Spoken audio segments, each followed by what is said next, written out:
Good morning, good afternoon, good evening.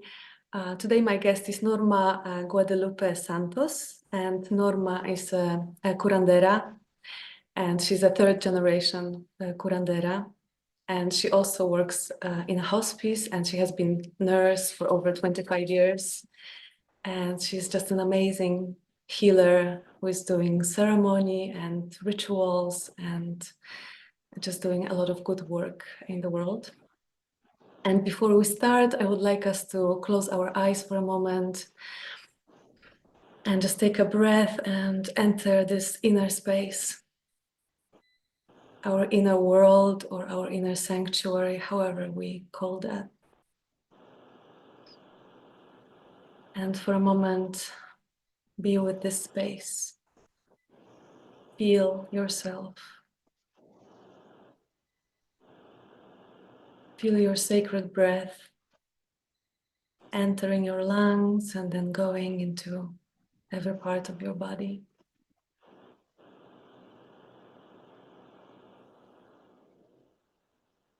Feel your heartbeat, that sacred drum, that beat of Mother Earth, of her heart.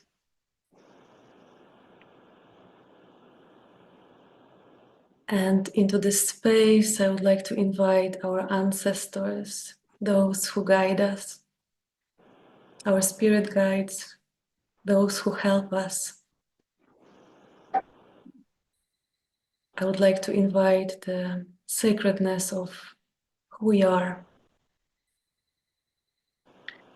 so that we can share the most beautiful things. I invite angels, star beings, the presence of Mother Earth and Great Mystery.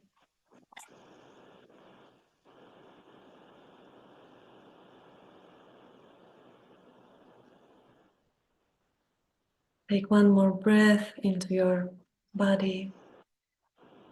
Feel your body again, that sacred vessel that is holding your soul. And when you are ready, open your eyes. Welcome, Norma. And maybe you would like to introduce yourself in your own way. Thank you so much. That was quite powerful. My name is Norma Guadalupe Santos. I'm a third generation Curandera. Here as a human being, trying to relate to all my relatives all across the world and all across the universe, the multiverses. We're all one in being with the Creator. So thank you. That's the best introduction I can give. I welcome you into my heart, and I hope that your heart is open to welcome me. I come only with good tidings and transparency. So we met in Ipi in a sweat lodge in New Mexico, in a very special place for me. And then afterwards, when you started to talk, I just felt this immense power, and I was standing there crying. And it felt like that power that was coming through you, that it wasn't only your power. Could you speak a little bit about that? So, in the Inipi, the sacred space where we all become born again when we come out of there, I went to the Inipi specifically seeking healing for myself and a stronger connection to Great Spirit, the Creator, the mystery. And so, when I come out of there, I do feel reborn, and my intention for every day of my life, every morning that I wake up, is to do the service of my Creator in whichever capacity it knows best for me to do. Sometimes it's in nursing, sometimes it's in curanderismo, sometimes it's in being a grandmother, being a sister, being a friend. There's all kinds of sacred ways to walk this path. But first and foremost, it's that the power that I have is to become the hollow bone for spirit to come through me and work through me. That's my power and my power of love. to open my heart to receive love and to give love, because we deserve both. And so the power that you felt is the power that you called onto in the opening of this sacred space. Our good and healthy balanced ancestors, the mystery, our guides, they want to walk with us they are walking with us every second of every moment of every day. I'm simply the messenger that relays those messages for those that are ready to receive. And that you were ready to receive, and that's why it moved your spirit so well, because we've done this before. Like I told you before, I've known you in another life, and I feel your spirit. It's like mine.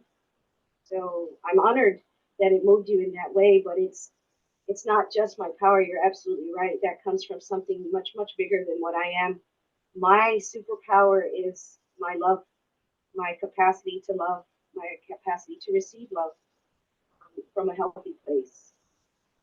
Mhm. So you mentioned just before we started this recording that you consulted your guides about everything regarding this conversation. So how do you talk to them? I talk to them when I always tell folks that prayer is when we speak to God and meditation is when we listen to God. So oftentimes in just a simple meditation before or after my yoga in the mornings, and sometimes specifically in the tradition of the Maya and the Naga Maya, the Laika Peru, which is one of my lineages, we actually do a specific journey to the upper realms to find the answers that we need. And sometimes we journey to the lower realms to see where the answers are for us. We can't discern them easily. Um, because I do this work on a regular basis, I tend to journey for every single thing that's big in my life, or sometimes even small things that I know are going to make a big impact. I need to know that I'm making the right decisions and it's coming from a higher power than myself. Um, and that's really important to me to stay connected in that deep way so that every move that I make is made guided by them. So how do you receive those messages? Is it that you get like images, or you hear voices, or you see the spirits? What is the channel that you are working with? I actually, I've been blessed to open them all up. I sometimes, it depends on the way that I'm going to be able to understand best is what I've learned. Sometimes it is a clear vision. Sometimes it's in a dream vision where I'm in my dream world. Sometimes it's sounds, voices that I know are not mine. And I constantly discern because it's not just my guides that are speaking. You have to be very mindful that you're hearing the right things. And you know, some people even would borderline on calling it psychosis. So you have to discern, is it truly um, my own voice, my shadow self? What is it truly? And that comes with practice. But it comes in all forms.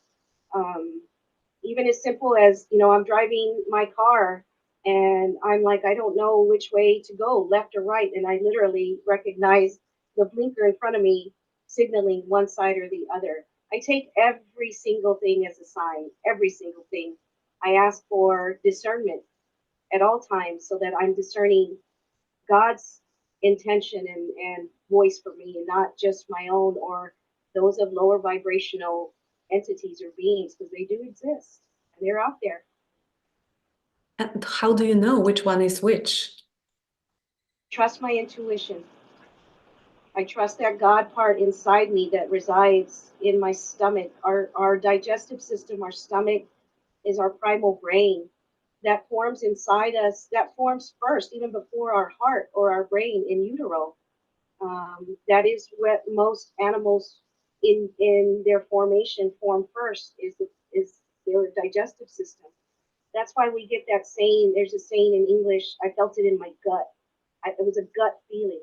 That's your God's voice. That's your intuition telling you that you should or should not do something. That's something that everybody has. But we, again, in training, we have to learn to understand our bodies, because even our body is an avatar, if you will, for Creator to talk to us.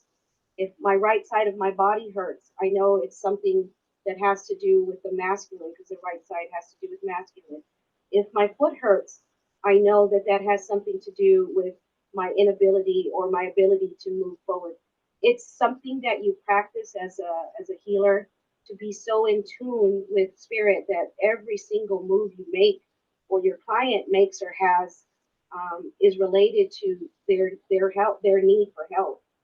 But again, that takes immense training, because this work is so sacred and it's so important that if you work with someone spiritually and you have issues with their spirit, then they begin to feel it physically. So we have to be really mindful of those things. So we understand that you heal people's or help them heal their spirits and emotions.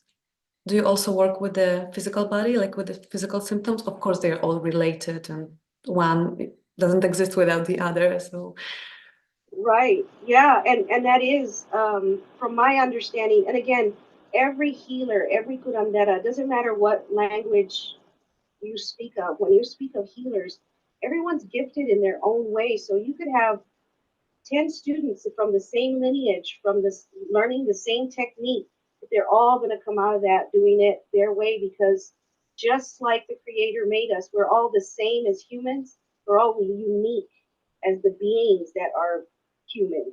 So yes, I knowing that spirit, mind, and body all work together like that triangle, that sacred trinity, they all affect each other. From my experience, the spiritual wounds, if they're not dealt with, begin to manifest emotionally and then physically. And it can happen the other way, where a physical impact wound, car accidents, they initiate the physical wound to work through the emotional wound to heal the spiritual wound that the client patient may not even have been aware of. So sometimes we're called to be healed, and sometimes, whether we're calling for healing or not, spirit moves in a way that calls us to healing. But ultimately, it's up to us. Ultimately, we're given that wonderful gift of free will. And no matter what we decide, we'll always be protected and always be guided. Again, it's a discernment of whether or not we choose to. have you always known that you were a healer? Yes. I was born into it. Um, but I was born in the 70s, and when I was growing up, I was raised Catholic. My mom's from Mexico. Most of my lineage is from Mexico. But, because of colonization and, the situations of, all kinds of assimilation, I wasn't really allowed to speak of it, or it was like it was a secret among the women in our family. We knew how to do what we did. Most of them reserved it only for our family, because we didn't want anyone from the outside to think that we were doing things outside of healing. A lot of times people associate spiritual healing with witchcraft, and witchcraft in and of itself is not even bad, but they see it as a negative influence on things. Whereas I was taught that this work is only done with the creator, with God. You can't do it any other way, because it's not me doing any work. It's me being a hollow bone for spirit to come through to do the work. But there's a lot of still myths and misunderstandings about curanderismo, about healing. And it's across the board all over the world. And there are people with bad intentions, let's just be honest. But that's where intuition is so important to every single person. When you have that feeling of maybe, and it doesn't have to be with spiritual doctors, just that feeling of maybe this person isn't right for me, trust that feeling. That's your guide to what's good for you and what's not. So yes, I've always known it, but I was not always able to practice it openly. And I wanted to see what life had first. I didn't want to go to my calling. I knew I'd been called to it, but I wanted to experience life.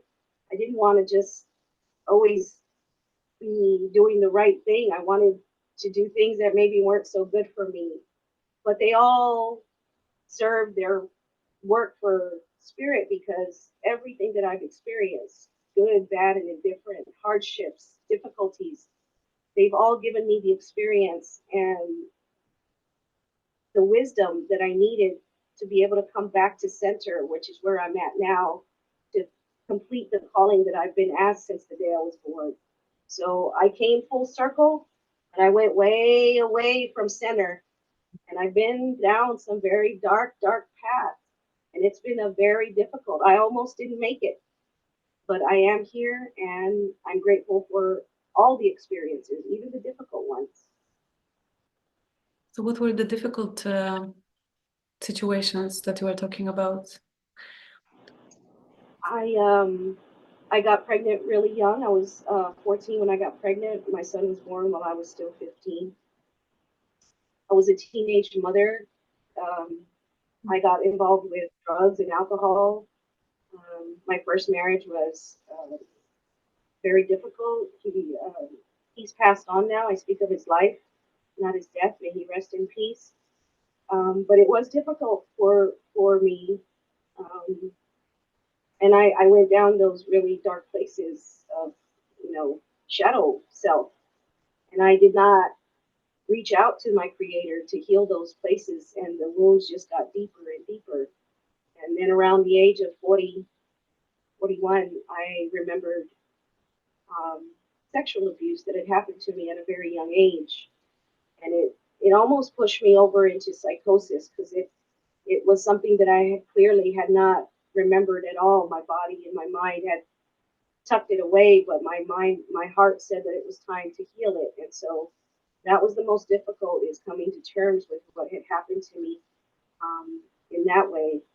But those are some really, those experiences gave me a wisdom and a deep insight to help others that are in that place of darkness, because these primal wounds, which is what I call primal wounds, a lot of us receive them at a very young age. And it could be even those of us that come from wonderful backgrounds, great parents, wonderful support systems. Everyone has those primal wounds, either from this life or from those before. And it's encoded in our DNA. Our DNA is not just what shows us where we come from, but it's also a code to give us what we need to work with to heal us now. And with that being said, that's what I learned from these difficult times, was that the wisdom was in there. And now that I have it in my DNA, I can pass it on, not just by teaching physically, but even within my own DNA, within my own blood. I can pass it on to my young ancestors that come after me, my grandchildren, and my hopeful and one day get to meet my great grandchildren. Mm. Yeah, I remember you mentioned that you were quite feisty in your past. So now I understand where this anger came from. Yeah, and that was it. To be honest with you, I had no idea where this anger was coming from. I had no idea why I wanted to fight with everybody, and why I wanted to be so blackout drunk, and why I could not understand. I thought it was because my parents had been divorced and I was dealing with abandonment. But again, my mind was not ready to deal with the deeper, darker issues that had happened to me until I was in a place of balance, where remembering those things was not going to cause psychosis. It almost did, but I have a really strong support system, and they were able to help me work through it. And I'm still working through it. That's one thing about healing. It's not just, I go to the healer and they do their work and boom.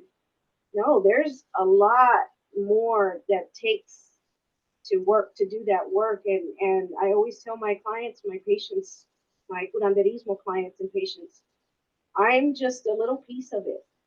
The true hard work is going to be the work that you do to move through these things, because that's where the magic happens, in that moment of transforming that wound and pain into wisdom and understanding. That's being the alchemist.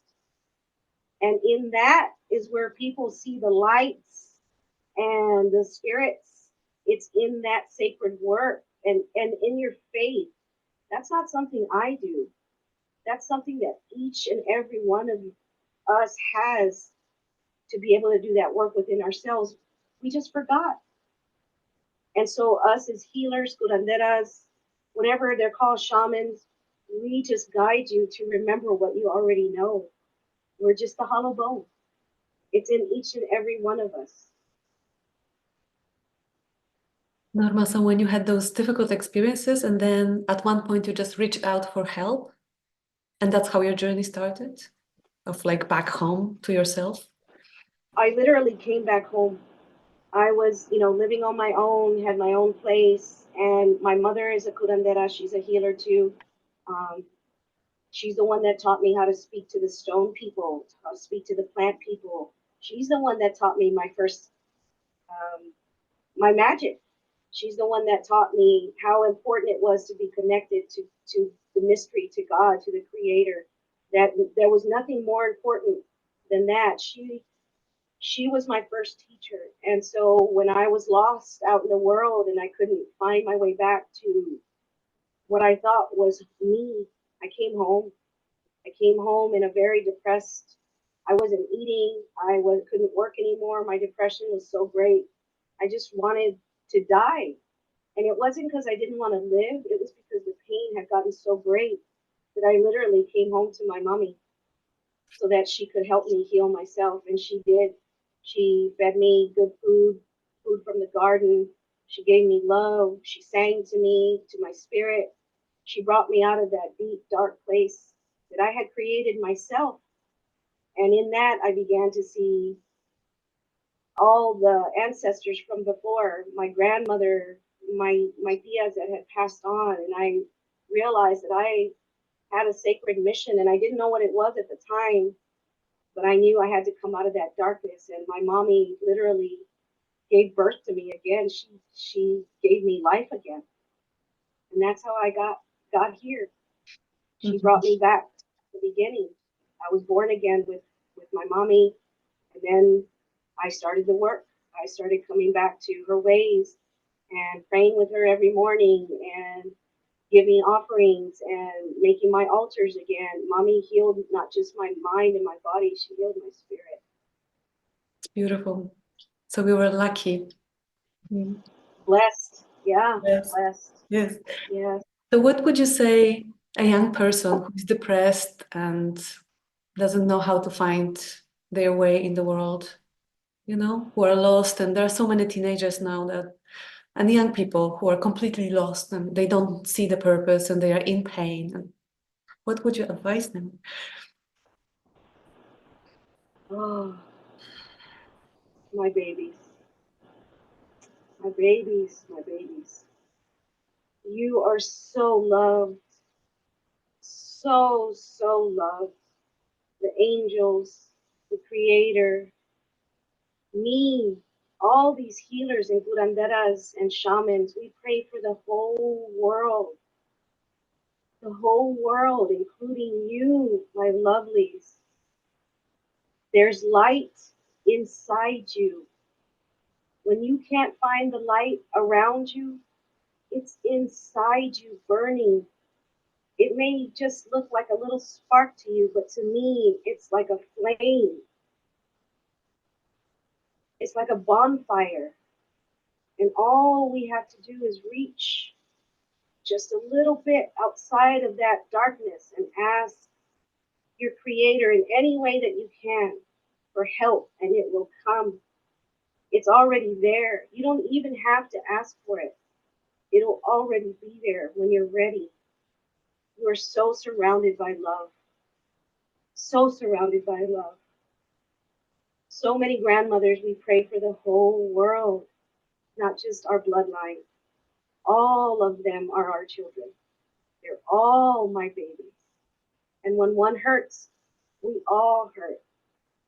And when there's joy for just one, it's joy enough for the whole world.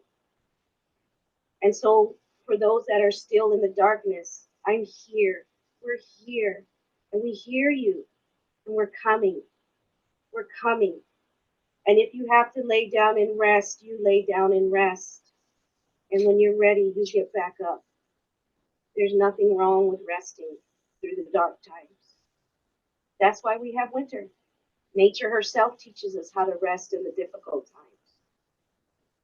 It'll all be okay. The sun rises every single day for all of us.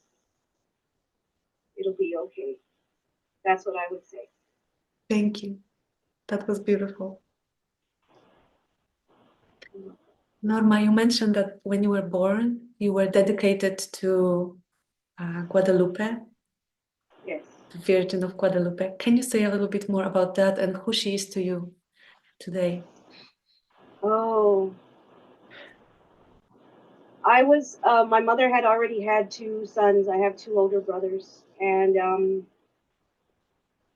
my father was not the kindest man, but he, I don't judge him, but he had told my mother that he didn't want another son, and that if she had another boy, that he was going to give him to family members. So my mother adores her children, and so she prayed to the Virgin of Guadalupe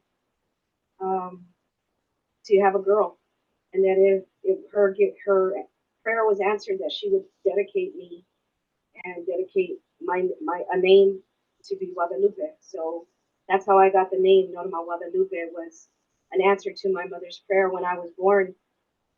My mother's very light skinned. She's Mexicana, but she's very light skinned, and so were my brothers. My father is darker, and I was born with the same complexion as my father, and so he really saw, I guess, himself in me, and I was able to stay with our family.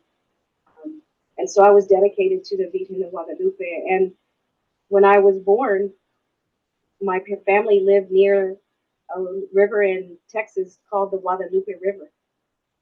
And the night that I was being born, where my parents lived at the time, was literally a stone's throw from the river. And so the river was beginning to rise and flood into the house.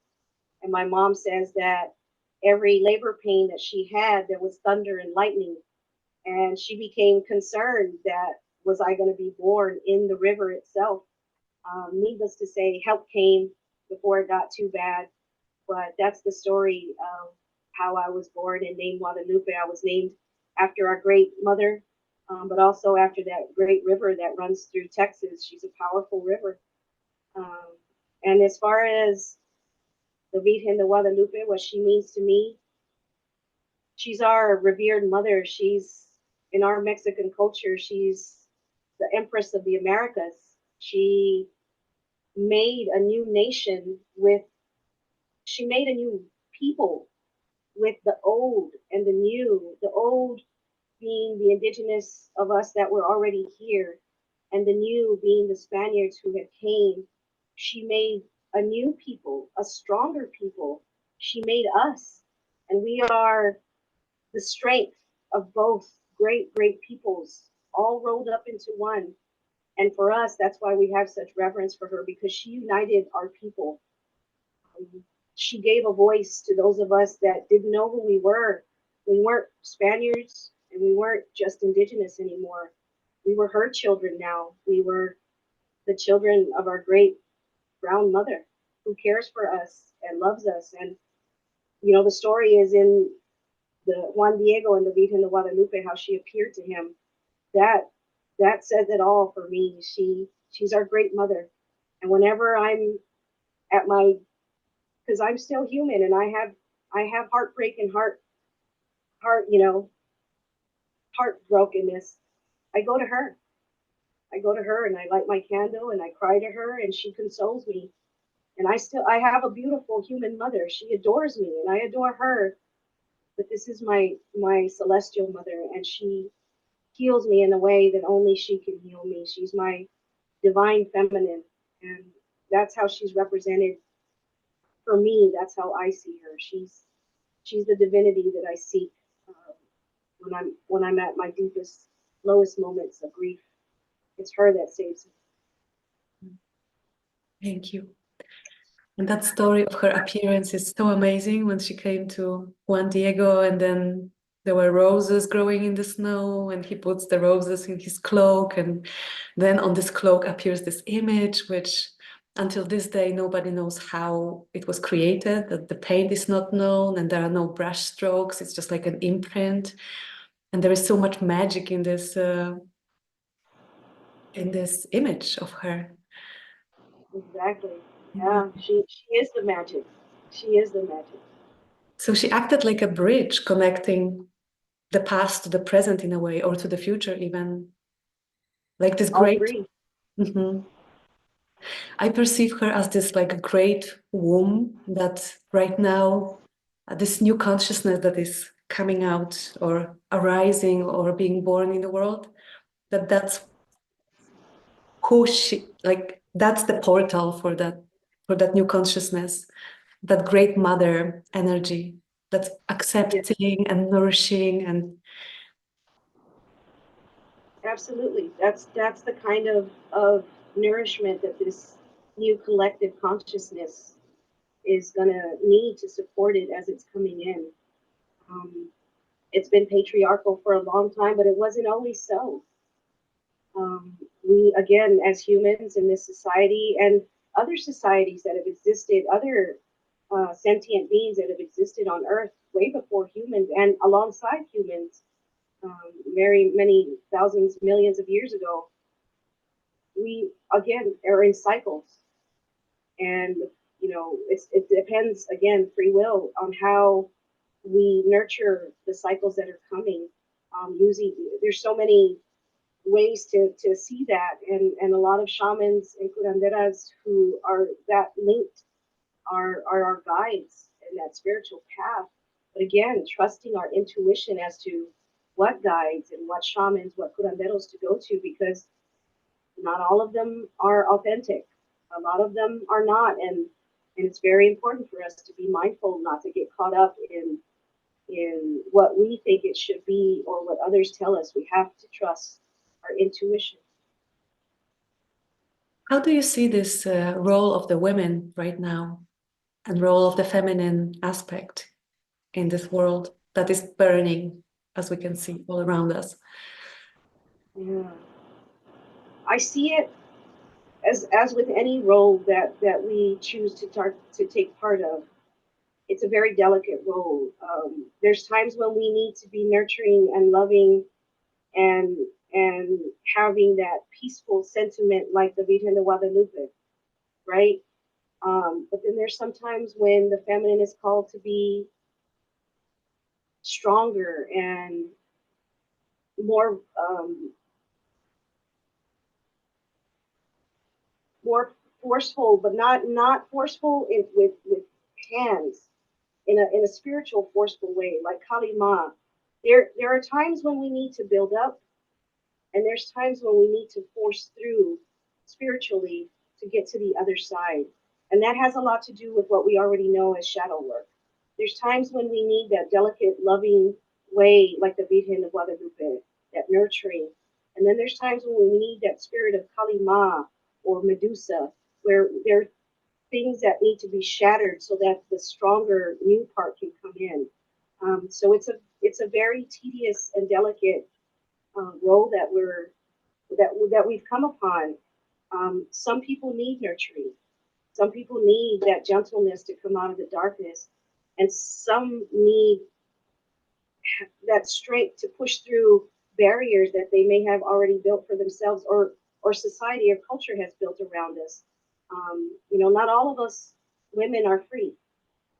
How many women are all around the world subjected to cultural and society's laws of how they should be and how they're not? We're not all free, and if one of us is not free, none of us are free.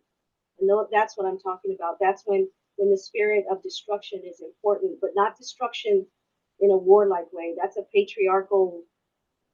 That's death. I'm talking about things being able to fall apart so that it can come up again, whole in you. And that's the power of a woman. She can be like water.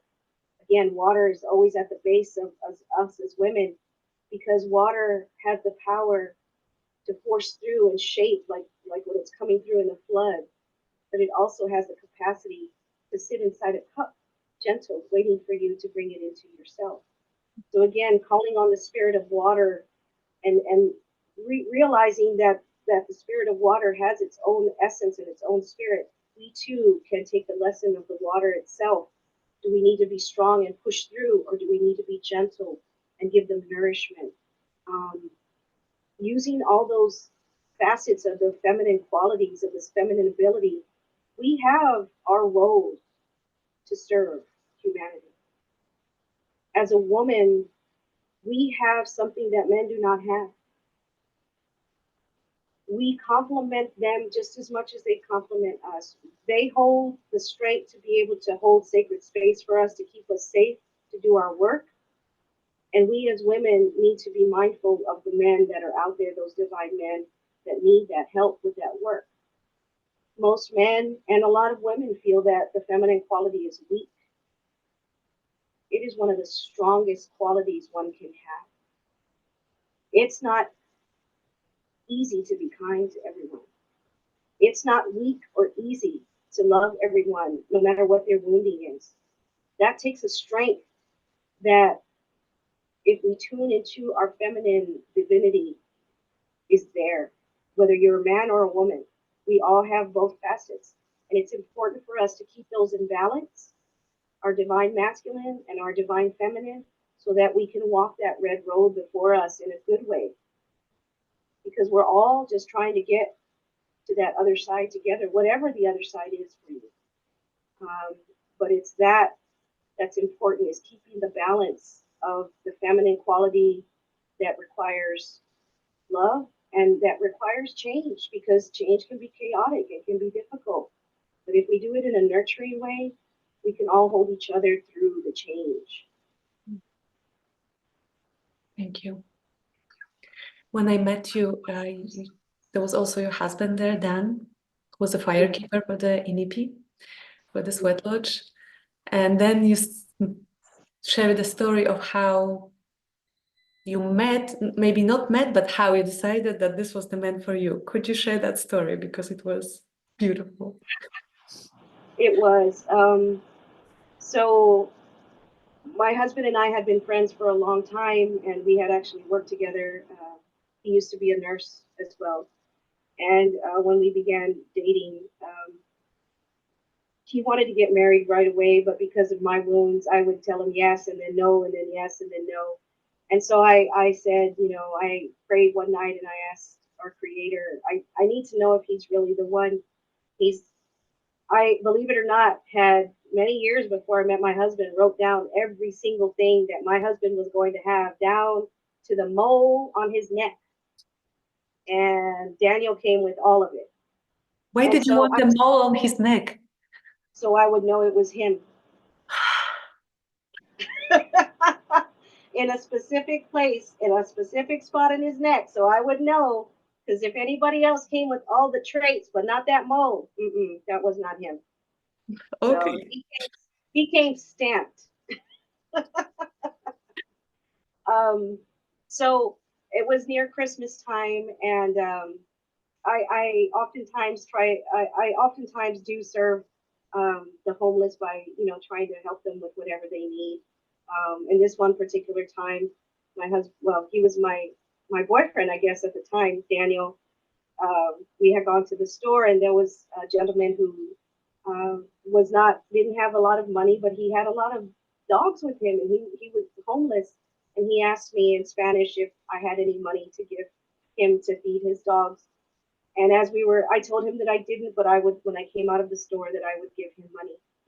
And when I went into the store, I told Daniel, this guy wants a little money to feed his dogs. No problem. He gives me some money, and I come outside the store and I give the gentleman the money. And he got so excited because I gave him money to feed his dogs, he hugged me, and I hugged him back.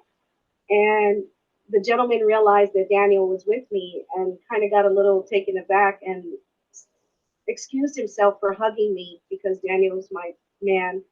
And the moment that I knew Daniel was the one for me is when Daniel opened his arms wide open, smiled, and told that man, I just want to know where my hug is. And he hugged that man like his own brother.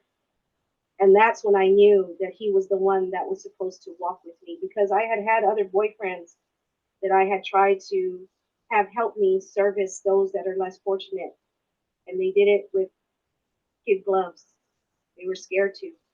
But Daniel opened his arms and his heart to this man. And he's always, ever since then, he's been the yin to my yang.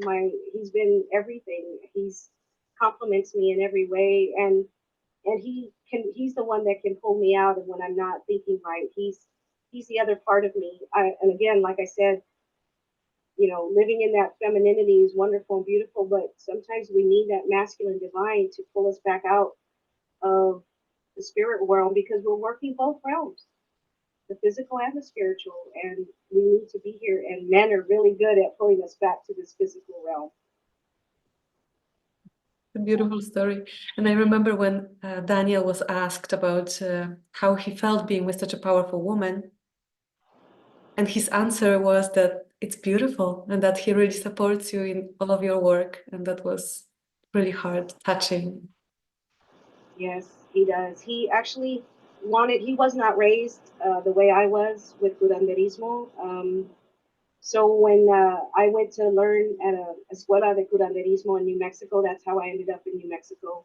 My mom had taught me everything that she could, and we prayed for a new teacher, and that's how I found my new teacher in that escuela. And he actually went through that program to be able to help me spiritually in this work. And he's the one that I go to when I need healing, that I can't see what's wrong with me. It's my husband that helps me to heal myself. So and I do it for him when I see things on him that he can't see, when the weight's too much for him. We service each other in that way, and it's beautiful because our spirits depend on each other. We've learned to be with each other even when we're not in the physical. Our spirits have learned to be together, and I don't ever feel alone. First, because my creator's with me, but knowing that Daniel's always with me, no matter what, no matter where I'm at, his spirit is there and has guided me in ways that I did not expect, in very, very sacred spiritual ways. Thank you. Very beautiful. Thank you. So it sounds like sacred union. It sounds like you are the sacred union that has work to do, that has sacred work to do. It is. I because of all the wounding that I had gone through, I really thought that all the love that we read in books and poetry and those lovely love stories, I was like, that's a lie. That can't be true. I've never seen that. I've never, my parents got divorced when I was really young. My father's not, again, the kindest man, but he loves us in his own way. But I had never met anyone like Daniel. And then when I met his parents and saw that it wasn't just Daniel, that he wasn't like a fluke, he was, raised to be that way. And I met his parents, and they had healed through so many things on their own, in their own way. And he was just passing that on. I realized that there are sacred divine men out there, but we have to work through our own issues to be able to recognize them. I can say from my own experiences, I used to think that men who did not physically fight were weak men. And I had no idea the strength it takes not to be engaged in that kind of madness. It takes a very strong, spirited person not to engage in physical altercations. I grew up in not such a, I grew up in a difficult area in the city I grew up in. It was in the barrios, and you either fought or you got beat up. And Daniel didn't have to go through that. And I learned from him and from my mother and from my brothers that there's a strength, a quiet strength in the divine masculine. And that's what's most important, is that quiet strength. It can move mountains. It really can. So could you speak a little more about the native ways and what Inipi, the sweat lodge, what it did to you and what it means to you in your work? So the indigenous ways, again, I was raised in Mexican culture, in our, doing all the things my mom taught me, very traditional Mexican ways, even down to our roles as women, what was expected of us. And there was a longing in me ever since I was young. I just always knew that I was, Indian, that I was indigenous. I knew that. And because, again, the colonization, being indigenous was not always a good thing to be. Growing up, um, they and we still face a lot of racism. But even being darker in our culture, it doesn't matter what background you're in. Mexican, African American, even Caucasians. It seems that if you're darker, you're kind of frowned upon a little bit, right? So I felt different because of the way I looked, because my family outside of my father was very light skinned. My mom's family from Mexico is very light skinned. And so I always felt an affinity because of, they looked like me, and it was something that I felt as a little girl that was important because they looked like me. And then as I began to do research, as I got older and researching different nations and asking my family, are we? And again, it wasn't really talked about, so I had to kind of figure things out on my own. But there was a longing inside me, and as I grew up, I kind of forgot about it. Life happened. I had my sons, and it kind of got pushed to the back burner. But as I returned to Curanderismo, I realized that there were sides within me, within my paternal side and my maternal side, that were longing to be healed. They were indigenous, and they had not been heard. They had not been recognized. They had not been included in our altars. It's like they have been forgotten. And there was this deep, and as I tell you now, my heart aches, to be honest with you. There was a deep longing, a deep ache for them to be recognized. And I realized that I was being called to do that. There were rumors in my family that my father's mother was Kikapua, and that she was Apache. And so she came from West Texas, which is near the border of New Mexico. And so when I was called by my creator, when I was given the vision that I was supposed to go back to New Mexico to help heal my father's line, I didn't want to go. I didn't want to go. I hardly speak to my father. I thought, what's the importance of it? I don't, why am I being called to do this? I'm trying to heal my mom's line. I'm trying to work with my mom's wounds. And no, the creator, over and over, every time I journeyed, every time I asked a question in a different way, nope, come out here to heal your father. Come out here to heal your father. And so finally it just became so insistent that I could not sleep. And I told my husband, we have to go. And I was instructed to leave everything behind, my career, everything, go and depend on my husband, which was terrifying for me because I had never depended on him like that before, or any man. I had been traumatized by men who were not so divine, and I could not be trusted. But I trusted my creator, and we went to New Mexico, and everything fell into place. Every single thing fell into place. When we ran out of money, my teacher was building a small little cabana, a small little casita, and she offered it to my husband and I to stay there on the grounds of the escuela. She was able, through funds, because we have a nonprofit organization that helps underprivileged peoples with medicinal plants. We offer these through our nonprofit. He was asked to be hired as a gardener there. So everything fell into place. I was able to learn from my teacher on a one-to-one basis while I was there in a way that I hadn't been able to before. She's a Veda, so she's an Ayurvedic practitioner. And so she taught me a lot about plant medicine.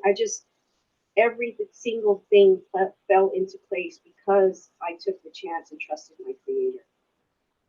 While I was out there is when I started learning. I learned about Glenda.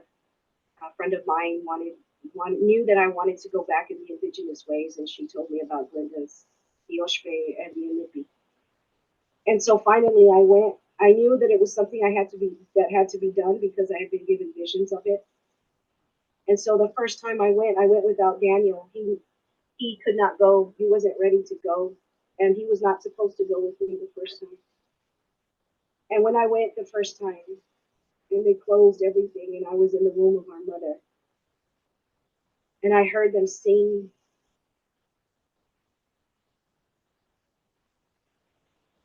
my spirit soared like a hawk. I heard all my grandmothers and all my granddaughters singing in those voices. And I felt the healing in the very essence of what I am. That vapor, those grandfather stones, that fire healed my soul. It healed the soul of my grandmothers, of my granddaughters. The first time I was in Inipi, I had called my mother and let her know, because she feels everything that I go through. And I told her not to be afraid, that I was going to be healed in a very deep, profound way. While I was in there, I felt a hand reach out and touch me. And I got scared. I didn't know what it was. Later on, when I told my mom how profound the healing had been, she said that my grandson had come to her and told her, here in Texas, I was in New Mexico, had told her, they call me Mama Lupe. That's what my grandkids call me, Mama Lupe. My grandson said, Mama Lupe is scared. I'm going to help her. And he reached out, and my mom didn't understand what he was doing. That's the hand I felt in the Inipi. I felt a little hand touch me. It was my grandson's spirit helping me. And now I know that I'd always needed that. And so that's why I go back. I live in Texas, but I plan to move back to New Mexico. But every chance I get in between now and that happening, it's to sit with my Tioshpe, with my family, my spirit family, and allow that kind of healing. The indigenous healing has gone deeper than any other thing I've ever known or understood. There's no way to describe it except that my spirit understands. It understands that language in a way that my mind does not. It heals me. Right after I got back from vacation, I was invited to a buffalo harvest from the Laika Apache. And again, I was not raised. I know that's my people, but I was not raised in that culture, and I'm very mindful not to appropriate things that I don't know about. So I, even though I know they're my relatives, I still am very mindful. But for them, the way that they welcomed me and my husband, and we have many friends that are indigenous and are aware of it, were raised like that. And I've never had a door closed in my face. I've been invited to so many beautiful ceremonies, and I have felt and understood a healing in these ways that are deeper. They're spiritual. They're a deep spiritual healing. Whereas going to church as a Catholic, it just didn't do it for me. And I'm not disrespecting that way, because it's still very important to me. I work with many people who are very deeply Catholic, and I respect it, and I work with it when the spirit is called upon. But for me, for Norma Guadalupe Santos, it's those indigenous ways that heal me in a way that nothing else has been able to. And I really feel that it's healing my womb. It's healing all my ancestors. When I hear those songs, and now I've learned to sing some of them, and I've learned to sing along with Glenda and all our beautiful sisters in there, I know I'm singing to those that haven't even been born.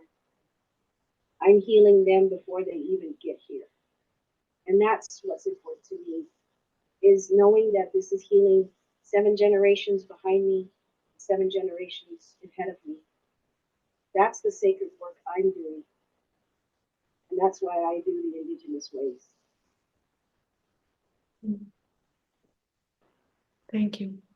And with this little hand of your grandson, beautiful. Yeah. Yeah. Sometimes I feel that those miracles like this, that they keep me alive here.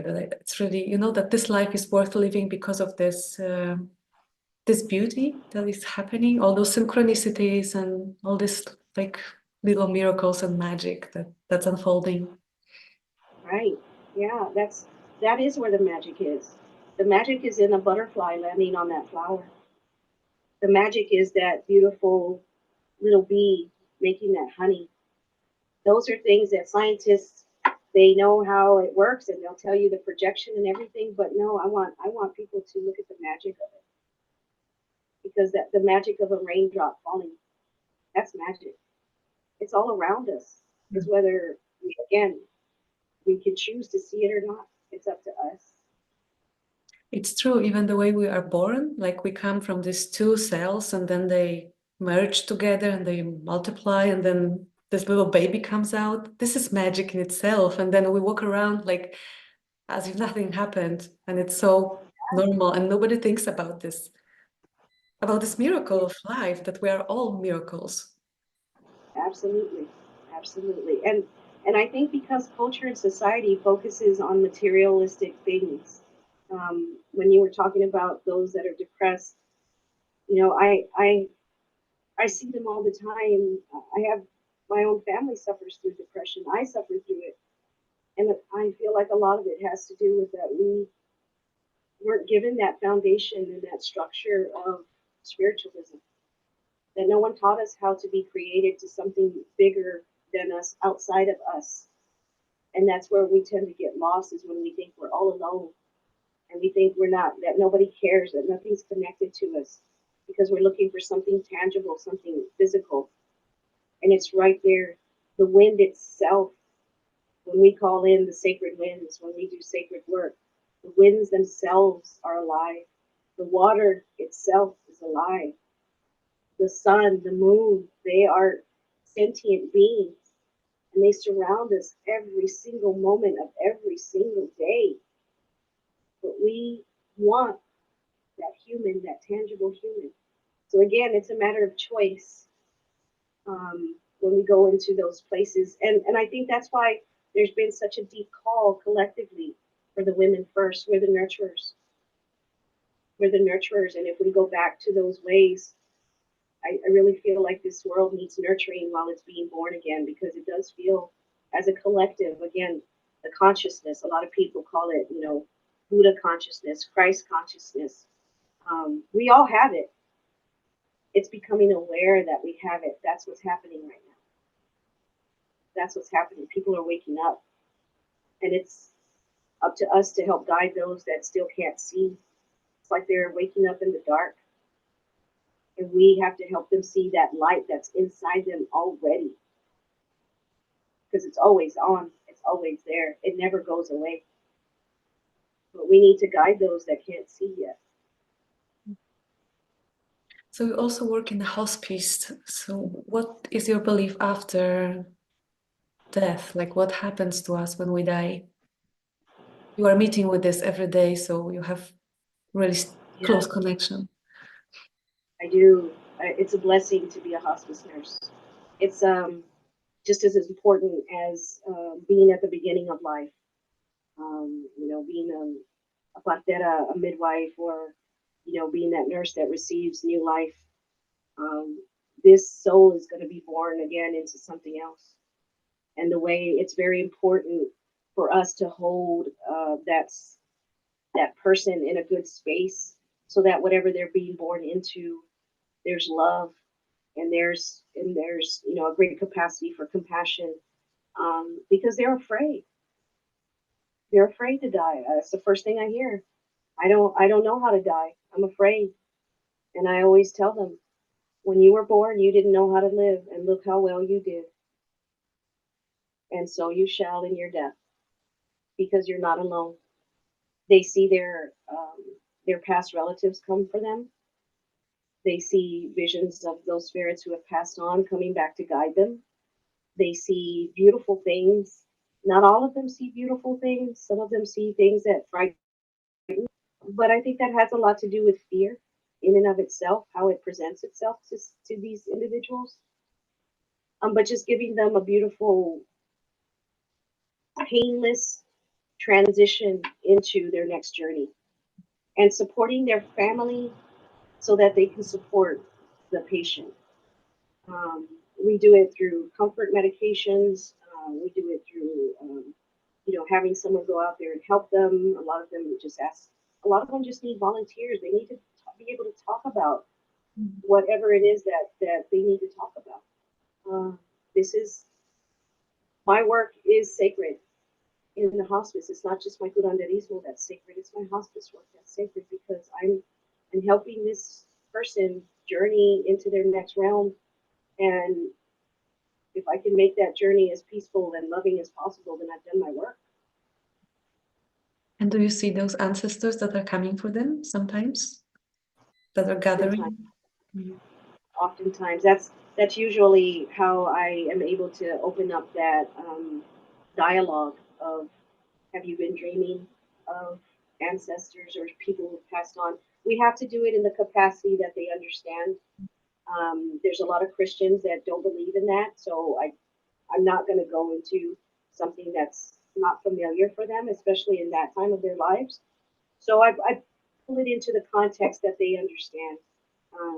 And some of them don't want to acknowledge that at all because they're still afraid. So just like I do with my curanderismo clients, I feel where they're at, and I don't do anything against their will because that's considered black magic. I just hold the space for them to be able to open up if they want to, and if they're ready to talk about those kinds of things.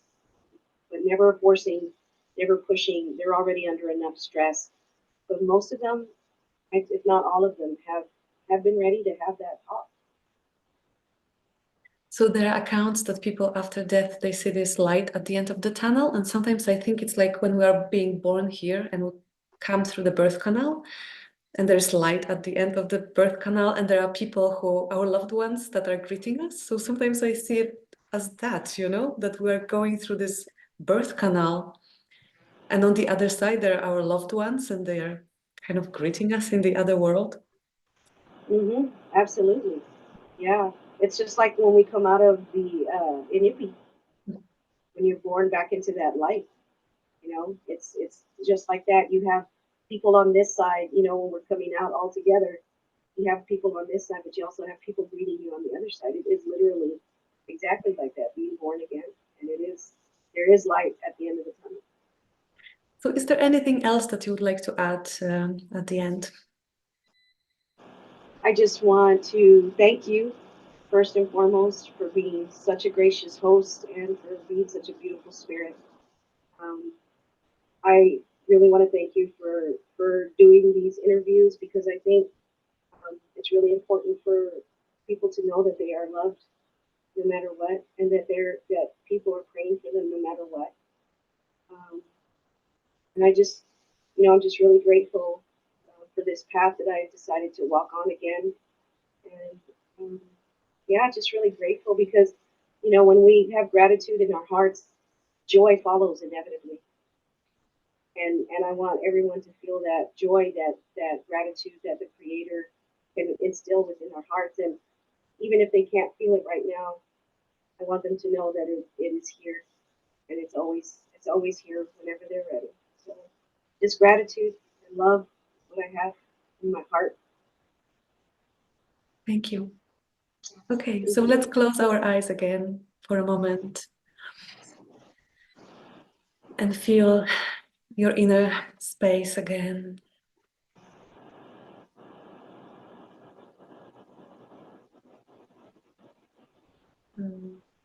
Take a few breaths into that space.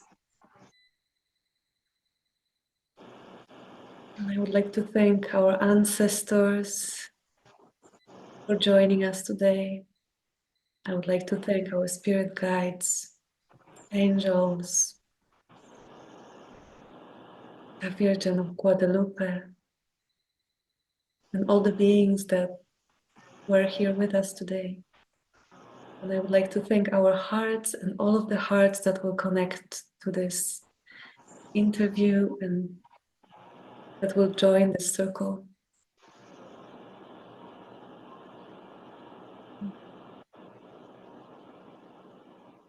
Take one more breath, and when you are ready, open your eyes.